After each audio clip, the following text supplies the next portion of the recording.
지난해 전국 아파트 가격이 3% 넘게 떨어진 가운데 경기도는 2배가 넘는 약 7%의 큰 하락률을 기록했습니다. 특히 동탄 신도시가 있는 화성시의 경우 10% 이상 두 자릿수 하락률을 보였는데요.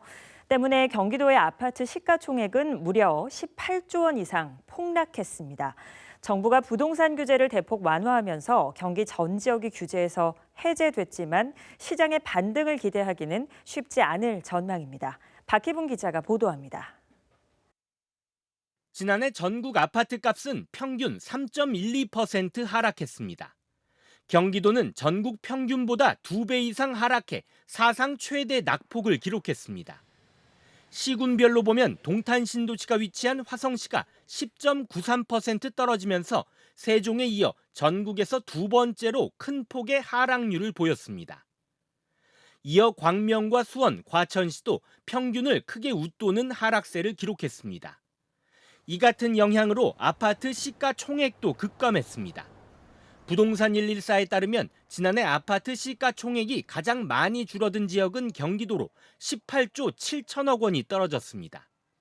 이어 서울과 인천, 대구, 대전 순으로 줄었고 전국적으로 따지면 52조 원 가까이 하락했습니다.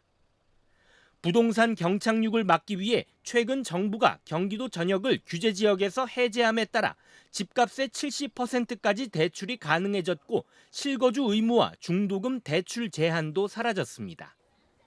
하지만 시장에서는 잇따른 규제 완화 발표에도 집값 하락세를 잡고 반등으로 전환하기는 어려울 것이란 전망이 많습니다. 금리 인상으로 인한 수요자들의 부담이 여전하기 때문입니다. 미국의 기준금리 같은 외부 요인들에 아직까지 큰 변화가 없기 때문에 단순히 국내에서 일부 정책에 변화를 줬다는 것만으로는 그 영향을 상쇄하기가 쉽지 않습니다. 이런 가운데 경기도에서는 올해 17,600여 가구의 분양이 예정돼 있습니다. 특히 최근 규제 지역에서 풀린 광명시에만 12,000여 가구의 분양이 몰렸고 분양 6개 단지 중 4곳이 재개발 사업으로 1,000가구가 넘는 대단지 분양입니다. 잠잠했던 분양 시장의 반전 기대감이 높지만 고금리 등 주택 수요를 저해하는 요소가 남아 매수 심리가 개선되긴 어려울 것이란 관측이 지배적입니다.